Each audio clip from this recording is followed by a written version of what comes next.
Assalamualaikum dan salam sejahtera.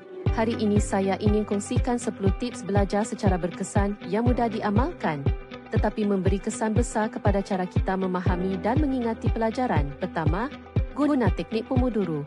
Belajarlah selama 25 minit, kemudian berehat 5 minit.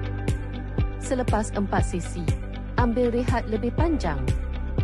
Teknik ini bantu kita kekal fokus dan elakkan kelintihan mental. Kedua, buat soalan latihan secara aktif. Jangan hanya baca nota.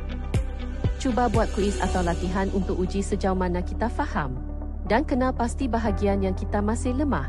Ketiga, jangan hafal semata-mata. Fahami konsep dahulu sebelum hafal fakta. Kita boleh guna analogi atau kaitkan dengan sesuatu yang dekat dengan diri kita supaya lebih mudah faham. Keempat, gunakan peta minda atau diagram. Visualisasi sangat membantu otak mengingati maklumat.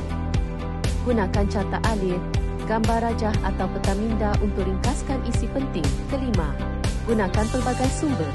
Jangan bergantung pada satu sumber sahaja. Guna video, podcast, buku teks dan nota ringkas. Ini bantu kita lihat sesuatu topik dari pelbagai sudut. Keenam, belajar di tempat bebas gangguan. Pilih tempat yang tenang dan selesa. Tutup notifikasi telefon atau guna aplikasi focus mode semasa belajar. Ketujuh, pastikan tidur dan rehat cukup. Otak kita menyimpan maklumat semasa tidur. Jadi, tidur yang mencukupi sangat penting untuk fokus dan ingatan jangka panjang. Kelapan, ambil nota dengan gaya sendiri. Jangan salin bulat-bulat. Tulis nota ikut cara dan ayat sendiri. Ini bantu kita lebih faham semasa menulis. Kesembilan, ajar orang lain. Cuba ajar semula apa yang kita pelajari kepada orang lain. Ini adalah cara terbaik untuk uji kefahaman kita. Dan yang terakhir, ulang kaji secara berkala. Ulang semula pelajaran beberapa kali pada selang masa tertentu. Seperti pertama, K3, K7 dan K14.